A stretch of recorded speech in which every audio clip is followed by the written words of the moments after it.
住手！住手！住手！走！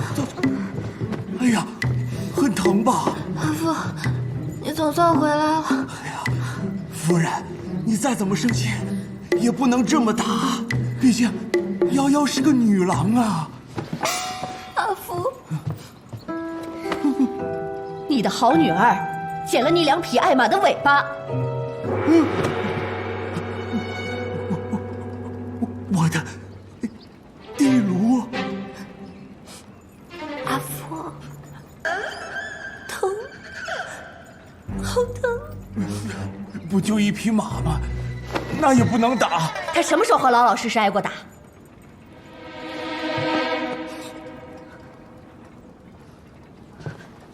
你今日怎么没绑软垫？没绑软垫。南星，快请医官。哎呀，你这丫头是要气死我吗？既然没绑软垫，刚才挨打，为何不喊不哭？反正阿木也不心疼我，我哭喊也没有用。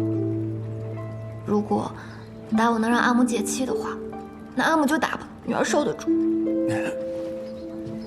夫人，瑶瑶知道错了，她以后再也不敢了啊！你总是宠着她，她才成今日这样无法无天。我急着为她寻亲，不就是为了……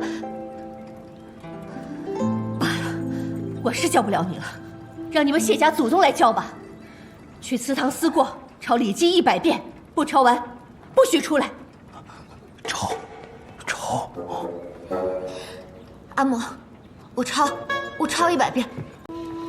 这又是在设计什么呀？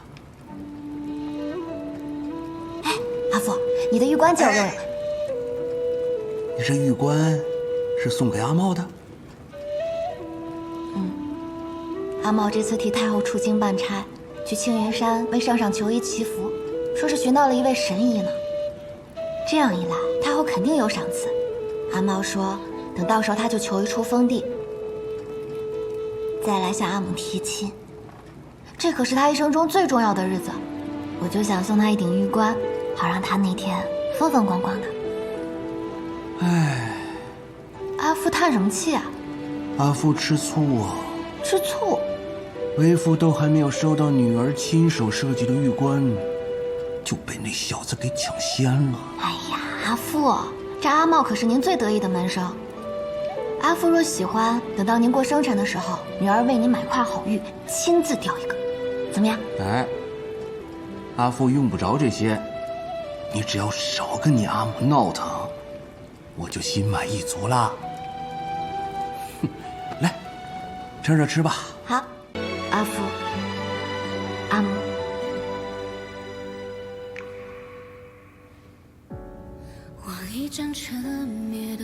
阿父，我为您准备了一件礼物。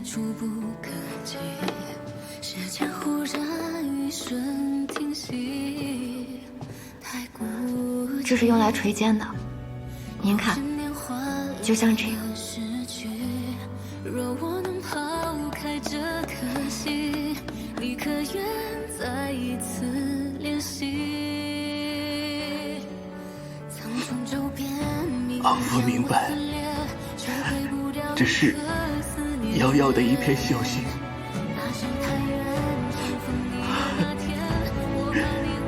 我的瑶瑶今天好美啊！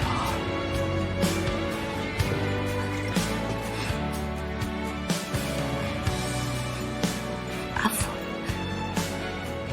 若日后女儿不在，你一定要保重好身体。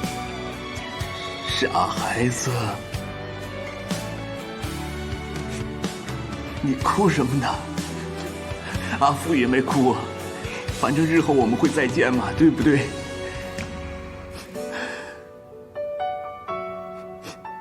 是阿父对不起你，让你受到了谢家的拖累。如果你不是我的女儿，你这辈子会活得自在些。阿父莫要这样说，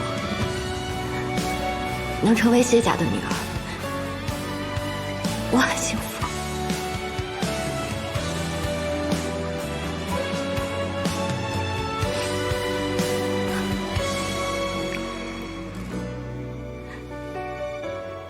阿梦，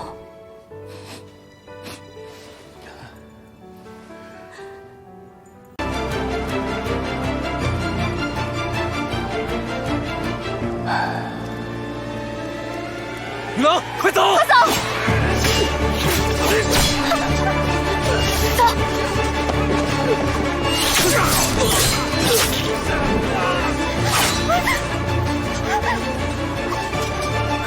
瑶瑶，听阿父的话嘛。阿父，女王快跑！女王快跑！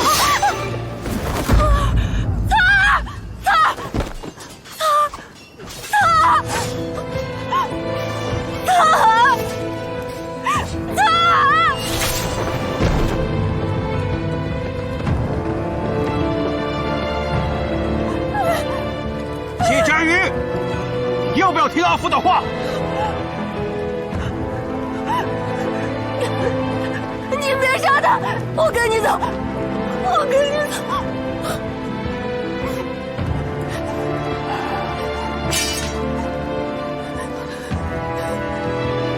怎么鞋掉了？来，阿父帮你穿上。新娘子还是得漂漂亮亮的。我以为阿父是受天下人敬仰的君子，我从未见过你杀人。我为何要这么做？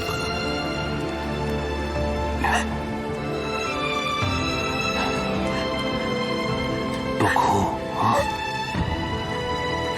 瑶瑶，你该长大了。长大后学到第一件事就是身不由己。阿茂如此，你也是如此。我以为阿父是最爱我的。每个人心里都有一杆秤，装着重要和更重要的东西，所以你必须嫁给萧无一。是为了谢家吗？带走。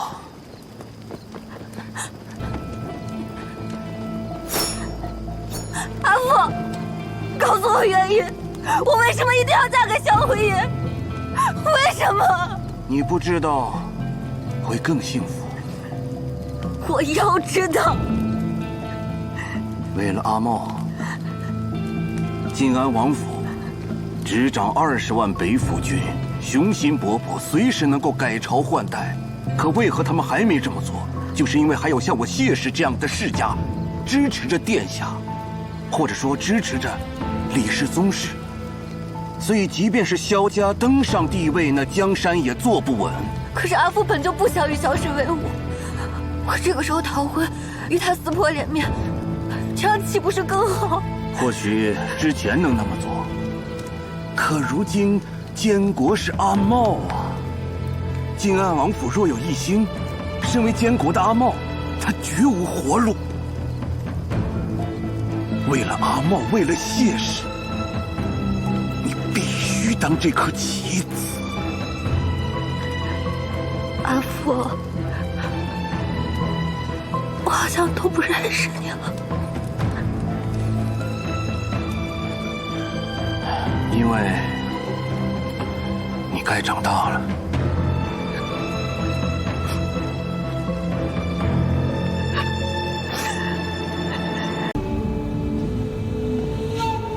夫人还没睡呀？今夜京城风大雨大，谢大人路可还好走？哪有什么风和雨啊？方才的确是下了点小雨，雨停了，雨过天晴。夭夭呢？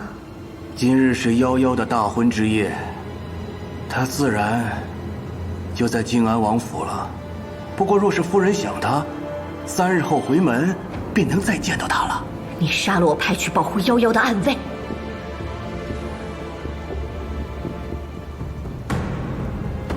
我听不懂夫人在说什么。好，那我换个大人能听懂的。大人的儿子当上了监国，大人可心满意足了。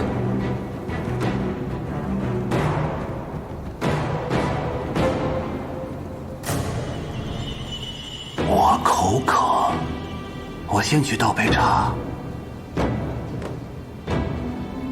谢大人，你与先帝安贵嫔的私生子那个叫李茂的，终于被你推上了监国之位，苦心多年，今夜事成。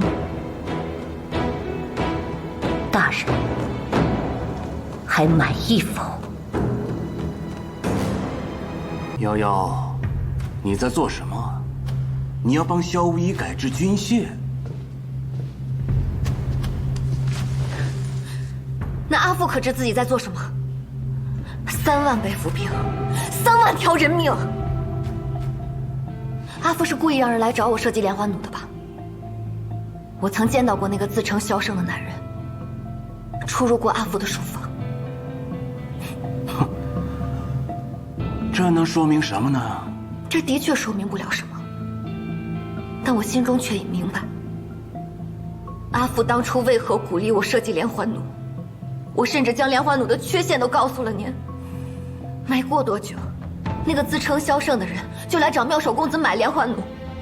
阿父，您敢说这些都与您无关？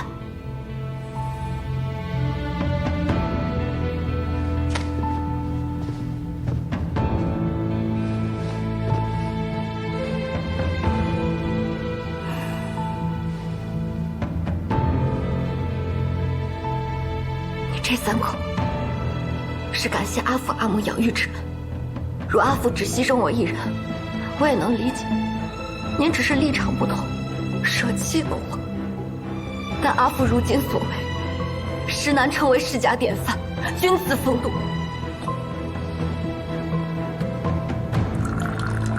那你要如何？你要揭发你阿父？大婚之夜你让我做的事情，我一件都做不到，更不会做。连环弩造下了人面禅，若有一日，北府将士要来向我讨还，因为我是阿父的女儿，得阿父养育至今，所以我自当替父以命还报，不敢有冤。但这天下究竟是什么样子，我自己去看。这未来的路怎么走，我自己选。阿茂也一样。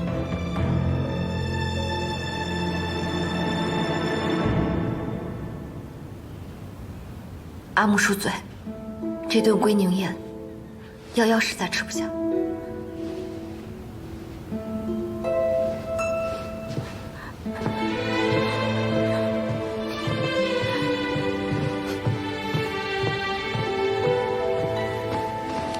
告辞。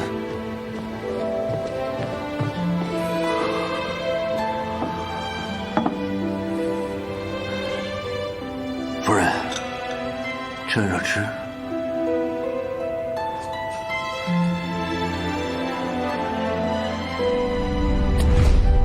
田产、铺子、账目，都在这里。从前我郡主府带来的，和你谢氏所有的，都已分割清楚。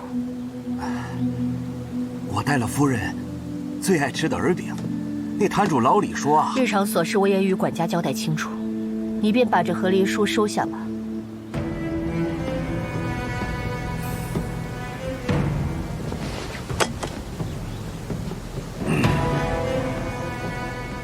我不同意。谢大人，你又何必惺惺作态呢？夫人，好歹我们都是20年夫妻。20年的夫妻，你却从未爱过我。你谢大人翻手为云，覆手为雨，将人心玩弄于股掌之间。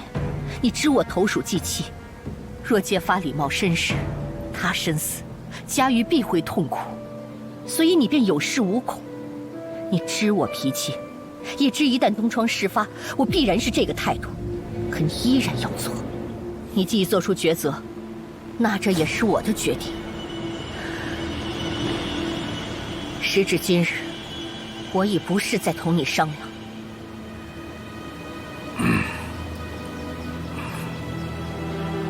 我们还有家瑜啊！你算计他入靖安王府，算计他用连环弩谋害北府军士，你可还记得她是你的女儿？也对，她并非是你的亲生女儿，可你到底宠了她这么多年，她也喊了你这么多年的阿父。夫人，我也是无可奈何啊！我所做的已是大局之下最好的选择。你为一己私欲害死保家卫国的3万将士，这是你最好的选择。那个曾经克己丰功、为天下学子所追随的谢大人，竟成了当初自己最不耻的模样。你不要家瑜，我要。若你对我、对家瑜还有半分愧疚，就签了这和离书。从此我们与你再无干系，日后无论你事成事败，家瑜都只是我云昭郡主的女儿，你不可再逼家瑜为你行事，否则我也不介意鱼死网破。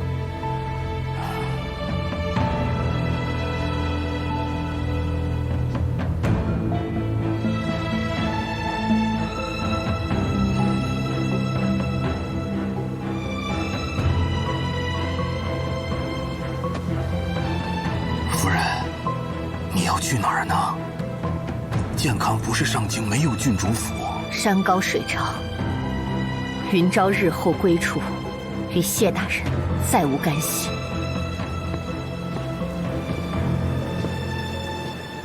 谢怀归，我没后悔过，望你日后也不要为今日后悔。谢怀归，夫妻20余载，最后也容我算计你一回吧。想让李茂当皇帝，门儿都没有。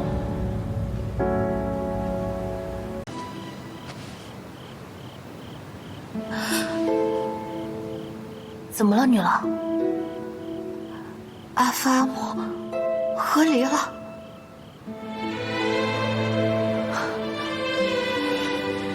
这是阿母想了很久之后的决定，不过这与你无关，你依旧是我们的女儿。瑶瑶，所谓夫妻，除却爱，还应有理解，有尊重，乃人生同路之人，望你能早知其中道理，少受爱恨离别之苦，寻到此心安处。阿母打算出健康去看看大业的山河，不多日便回。阿母会给你留信。另外，对于你阿父，他有他的苦，你莫怨憎于他，但亦不可再盲信于他，切切。你阿母可有给你消息？阿母不该在家吗？瑶瑶，我可是你阿父，我知道你从小就不会说谎。你阿母跟我和离，她不会不告诉你的。阿母的确留书相告，她说这些年被困在健康宫太夫府，她过得很不快乐。如今我也嫁人了，她终于可以随心而为，过她自己想要的日子。阿母也说了，和离是她与你的事情，她依然是我阿母，你也依然是我阿父。阿母言尽于此。就算我知道他去了哪里，我也不可能告诉你。阿父若无他事，瑶瑶便回了。这次和谈，由北秦官员提出，要遣宗室女和亲北秦。瑶瑶认为，如今健康宗室，谁最适合？李乐君，你们要送乐君去和亲？不是我们，是萧无一。你看他如今的形势，就知道他一定会让和谈成功的，无论代价是什么。那日在城门之外铁笼之中，南叶宗室的惨状风状人人皆知。你并不会想让平宁县主遭此劫难，对吧？若你想护他，阿父，是可以帮得上忙。大家呢？阿福，你又想让我为你做什么？和谈可以成，但萧无一必须输。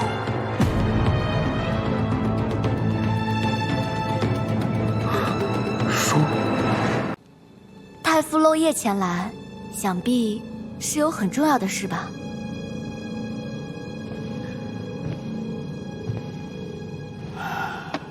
究竟发生了何事？听过却骨令吗？却骨出，天下定。大业人谁没有听过这样的传言？这是百姓心中的寄托。如果文熙皇后真有却骨令流传于世呢？而云昭身为其闺中密友，崔俊身为其兄，他们二人最有可能成为文熙皇后托付信任之人。即便这却骨令确有其事，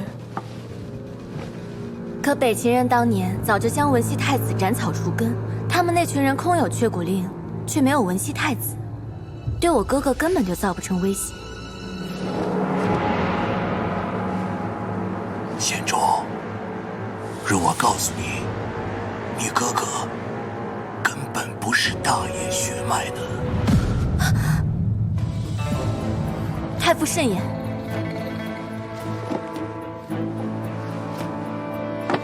云昭早就怀疑齐王的身世，他此番去瓜州，恐怕就是要用自己手上的却骨令，去号令其他持令之人，重新扶持李业宗室。怎么可能？我哥哥他怎么可能？你此番去瓜州，名义上是去迎亲，实际上是要配合萧世子捉拿崔氏。记住，除了剿灭崔氏之外，绝对不能让却骨令落入萧无一的手上，绝对不能让云昭毁了齐王的未来。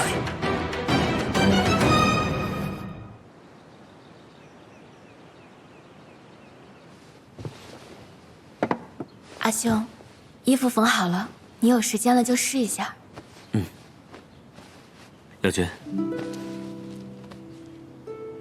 把这个带上。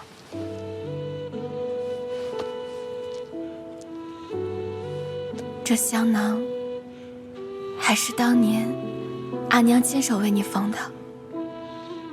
听说瓜州怪病肆虐，里边有匕首帘，有剧毒之象，此物既是阿娘所做，想必能护你一路平安。哥哥真是傻子，都过了这么多年了，药效早就没了。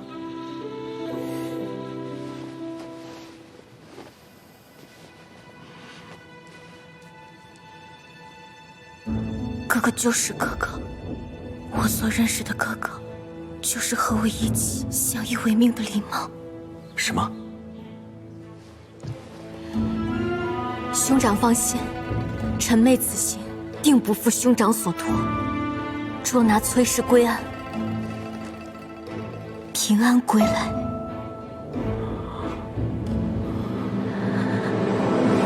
郡主，实不相瞒，此番我也是受太傅所托。太傅知道郡主可能在灵风铺，便托我给郡主带句话：健康谢氏，永远带郡主平安归去。不必，既然和离，再无牵挂。郡主洒脱，乐君佩服。经此一劫，乐君也才知道，原来这世间当真存在却骨令。这几年，坊间一直传闻，却骨出，天下定。不知郡主若几枚令牌就能改天换地，萧世子又何必要改制？这却骨令不过是文熙皇后带给身边人的一些念想。至于那什么文熙太子，更是无稽之谈。那日我在堂上，就是为了逼崔俊自乱阵脚，所以才这么骗他。你也是却骨令的持令人，都肩负着大业难度，辅佐文熙太子。文熙太子早死了，他没有死。我与文熙皇后情同姐妹，若她的孩子真遗存世间，我该有多么疼爱她，又怎么会这么多年对她不闻不问呢？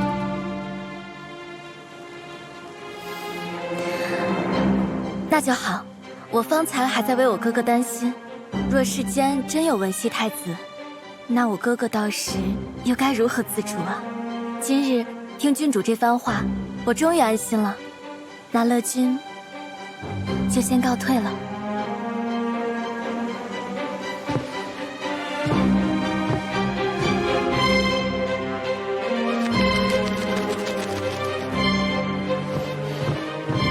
怎么样，截获了吗？君主是否提及文熙太子的下落？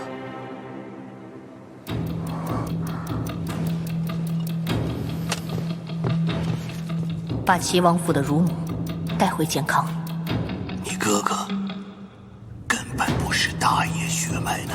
云昭早就怀疑齐王的身世，他此番去瓜州，恐怕是要用自己手上的却骨令，去号令其他持令之人，重新扶持立业宗室。不好，他要揭发哥哥身份。这是我大业鱼图，你闭上双眼，射出飞镖，射到哪儿，咱们就去哪儿。我不用蒙眼，我直接射就行。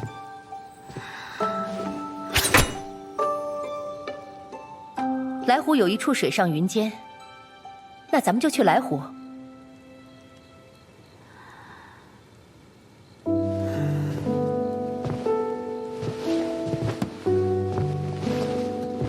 不喜欢，那咱们就一路南下，去寻天下最好的铜矿。阿母，我其实，算了，没事。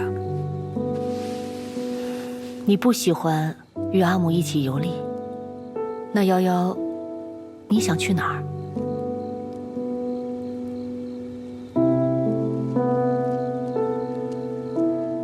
啊，对了，我还想到有一处好地方，那里有你最喜欢吃的荷叶豆腐，剩下之时还能乘船出海。阿母带你一起去看海，看海上日出，可好？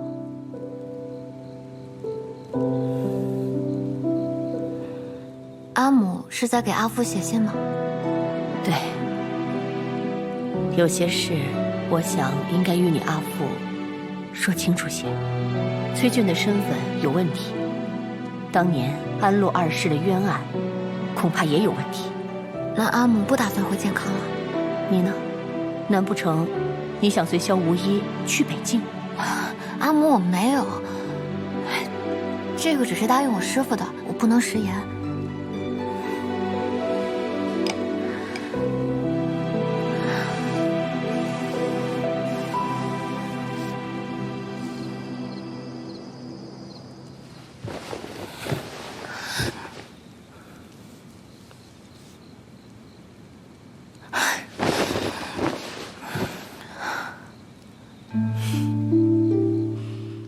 瑶瑶，你觉得萧无一如何？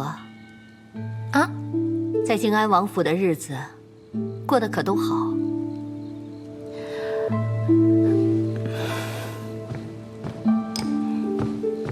阿母，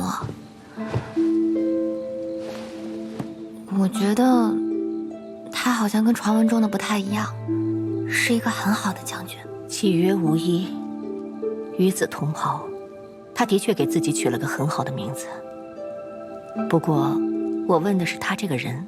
他有时候挺招人讨厌的，但大概可能算是个君子吧。过去的就当都过去了。萧世子既愿意放你离去，你可曾为自己的将来做过什么打算？我当然是去跟阿母游历天下呀。阿母不是都计划好了？从前是瑶瑶不懂事，总惹阿母生气，以后我就日日黏着阿母，咱们永远不分开，好吗？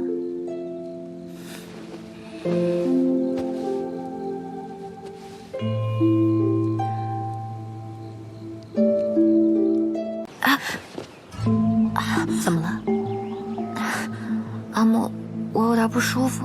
瑶瑶，你刚经历这场风波，想必还需卧躺休息。君主，不如与我同乘。也好，我没事，阿母，我都好了。要不咱们还是一起吧。你还是听郡主的吧。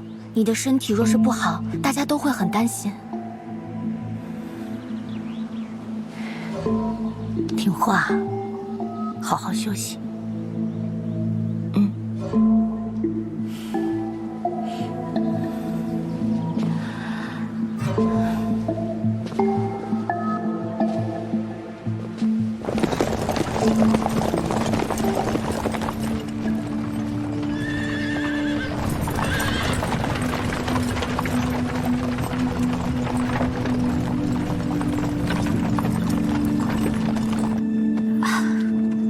女郎，世子说了，不让你过度劳累了。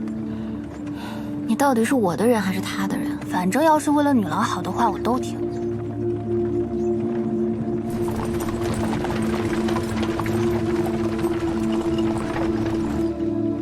我觉得女郎这么急着画火棘离，并不全是为了袁师傅。不好！阿母，来人！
我想要的女儿，并不是一个只会听我话的木偶，而是一个真的知道自己想要什么，知道自己该做什么的女郎。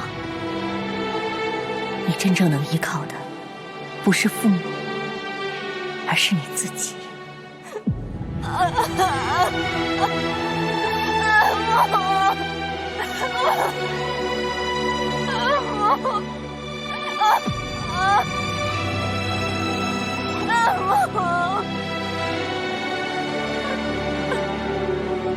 世子，车夫已死。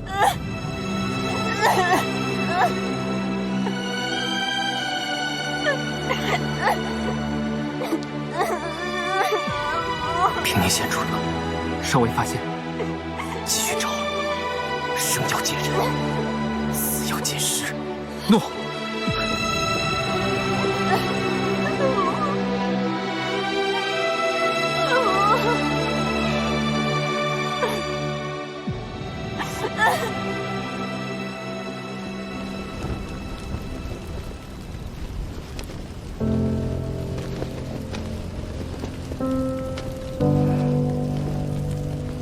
女郎，这些是郡主的遗物。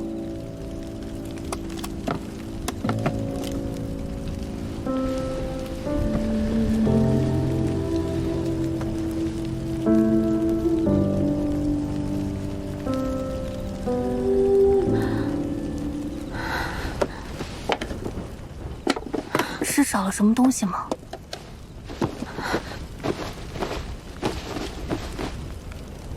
绝骨灵，是不是郡主摔下去的时候掉出来了？不可能，我亲眼看见阿母贴身放置。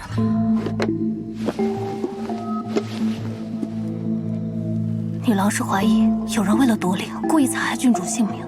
坠崖之前，那匹马显然不受控。阿母，去查一下粮草，还有那个死去的马夫。好。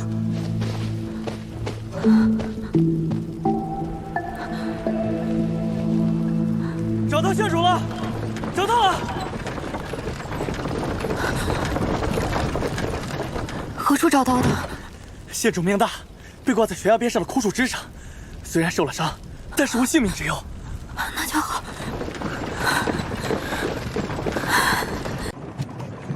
世子，是齐王和太傅。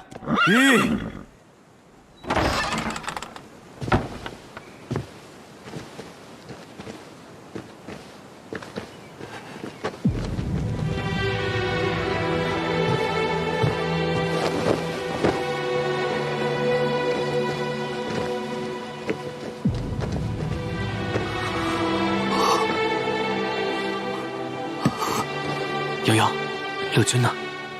乐君在后面的马车里，他与阿木一起追下山崖，现在还重伤未醒。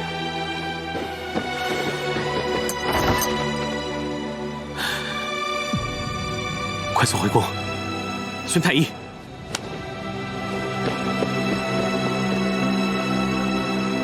怎么会是平宁县主和云昭一起掉下山的？阿父，是我的错。原本是我与乐君一起同城，但是因我身子不适，需要卧躺，这才换了马车。是因为马匹受惊，车子摔下山崖去了。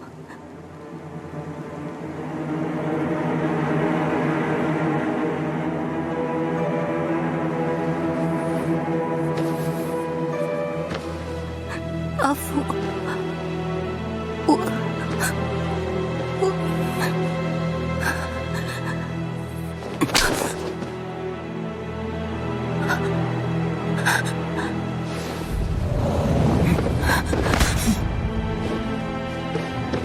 太傅，郡主之死，非家语所愿，亦与他无关。如何与他无关？啊？谁让你跟云昭换马车的？如果没换，死的就是你。怎么会是云昭？谢氏上下人等听令，谢家瑜不过一介养女，并非我与郡主亲生。从今往后，谢氏不认此女，不许此女再踏入谢府半步。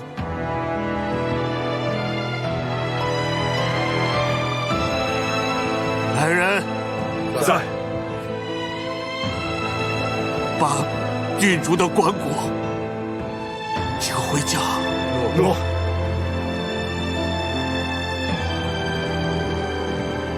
宗典族谱上，云昭此生都是我谢怀贵的妻子，不曾合理，不曾合理。我接妻子回家，可你们谁敢拦我？太傅，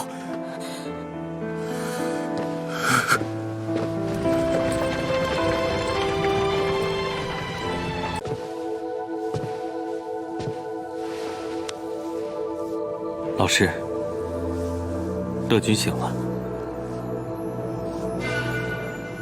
乐君告诉学生一个故事，可这故事太过离奇了，难以置信，还请老师解惑。乐君说：“我非齐王之子，而是老师的儿子。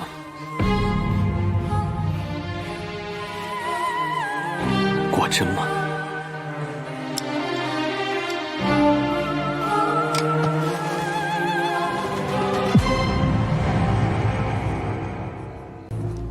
时辰到，启灵，摔瓦。慢着！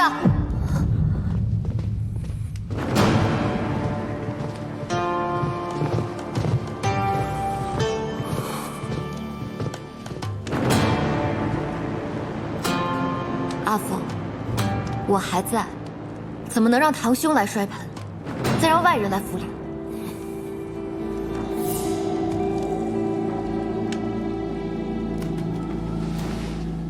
乐君与我阿母一同摔下悬崖，竟好得如此之快，可见福泽深厚啊！瑶瑶，对不起，是我没拉住君主。当日我动作若是快些就好了。瑶瑶，你怎么才来呀？这都过了头七了，这几日也不见你跪灵。是我不让他来的。我上次应该说得很清楚，不许你踏进谢府半步。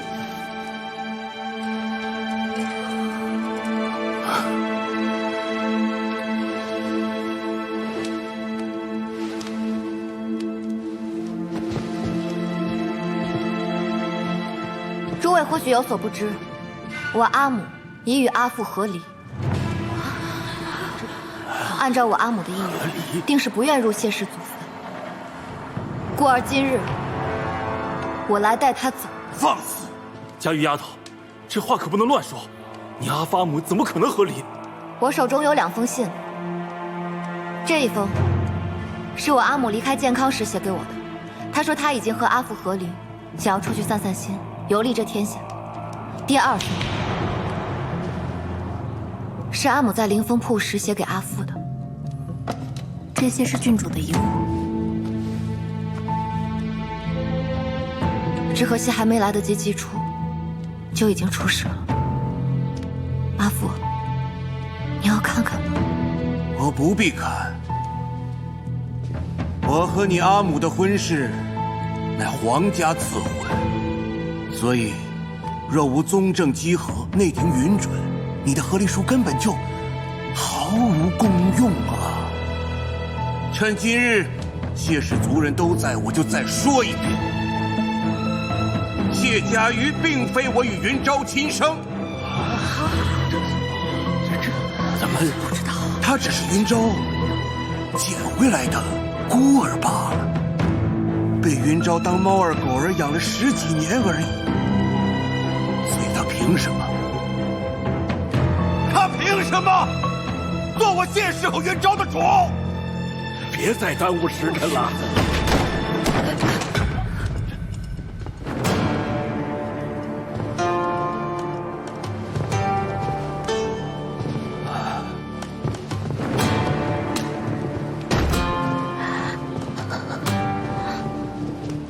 晋安王府是养了一群土匪吗？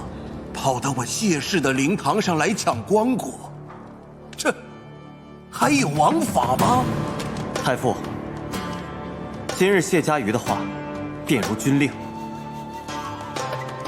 还望太傅听家瑜把话说完。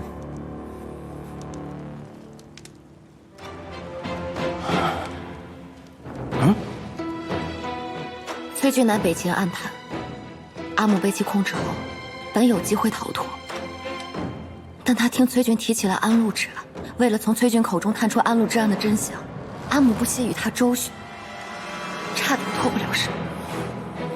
阿母知道安禄之案乃你此生心结，不解开难释怀，所以他宁愿以身冒险，也想为你求一个真相。阿母曾经以为你的执念都是错的，后来才知他也错了。现在真相就在我手里。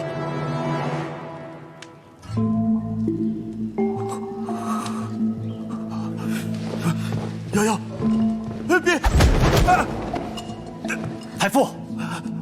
我说了，今日请听谢家玉把话说完。阿福，我阿母是被人害死的，您敢让我去查，到底是谁害了我阿母吗？谢家瑜，你还真有脸说这话。明明是马匹受惊，你阿母才意外坠马，但要不是你跟他换马车，出意外的本该就是你，还有什么好查的呢？我明白了，阿福不想查，我自己查，还我阿母一个公道。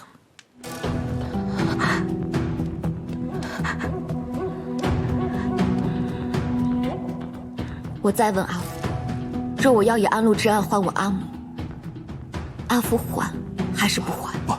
不，你这……阿福，还还是不还？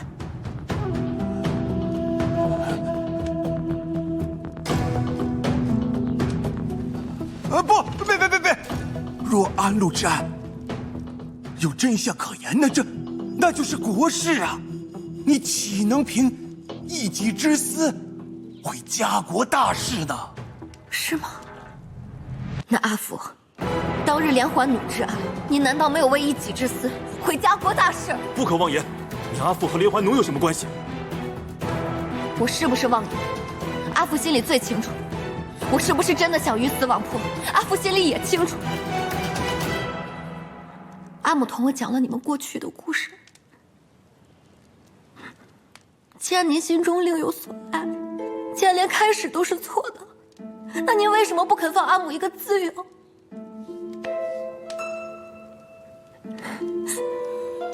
从上京到健康，困于国王，困于朝廷之人太多。阿母已经去了，我只想为他还一个身后自在。我对云昭之爱，岂是任何人能懂？当年是他自己选择了错误的开始，既然错，那就只能错到底。那是他欠我的。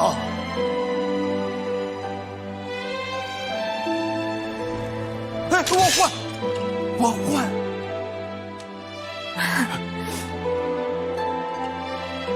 阿母说的没错，任何事情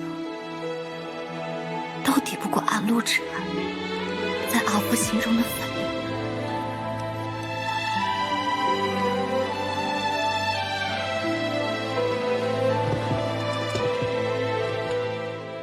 今日谢氏族人都在，那就请诸位做个见证。我阿母早已写下和离书，阿父今日也同意了。从此，云昭郡主与谢氏再无瓜葛，一别两宽。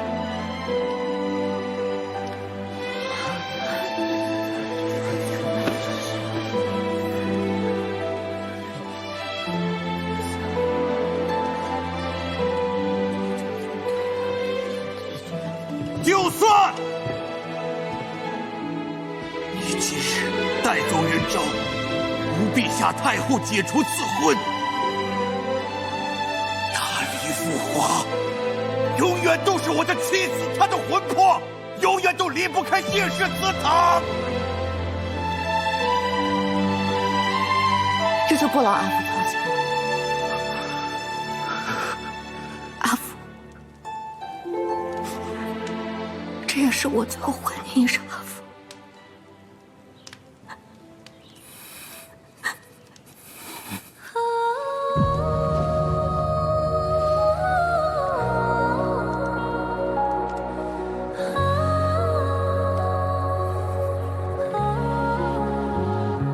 往事如尘，皆过客。落子无悔，就余得。岁月轮廓已斑驳，半是选择，半蹉跎。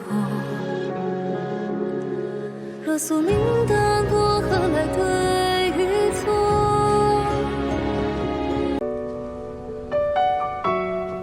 因为对安禄二世心怀成见，不曾真正听过你的心声，以为那只是你的执念。我从来坚信是你辜负我，却没想我也一样辜负了你。我怀疑早在25年前，真正的崔俊就已经被杀，后来活着的是北秦暗探。那么当年由他揭发的安禄罪案，也许另有隐情。他如今不肯开口，但我把人带回了健康。不论是否能为安禄证明，至少这一次，我站在你这一边。你我夫妻一场，愿日后恩怨两消。你也不要再愧于从前。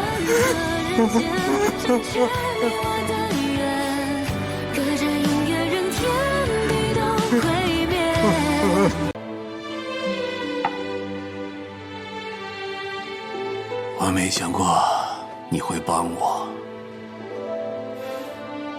我想，阿母也应该会愿意我这么做。是，我也没想过萧无一竟然能够做到大义灭亲，为安禄翻案，甚至告诉全天下的人文熙太子已死，而断了自己的后路。看来他是真的不在乎。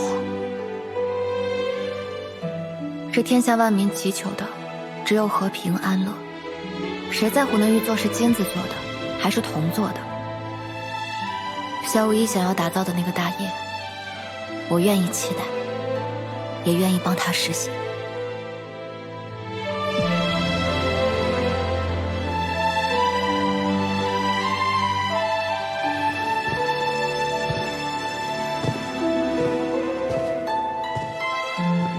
瑶瑶，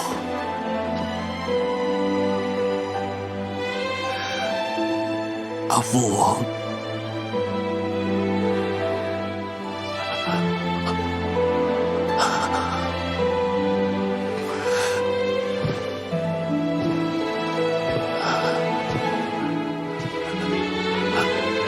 阿父过去做错了很多事情。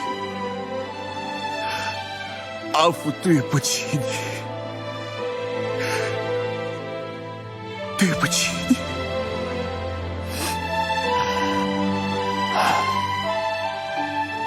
北境寒苦啊，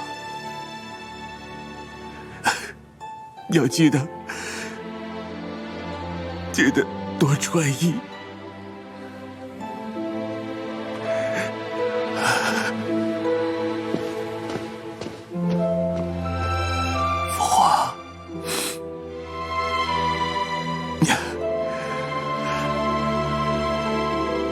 你有个好女儿。爱情。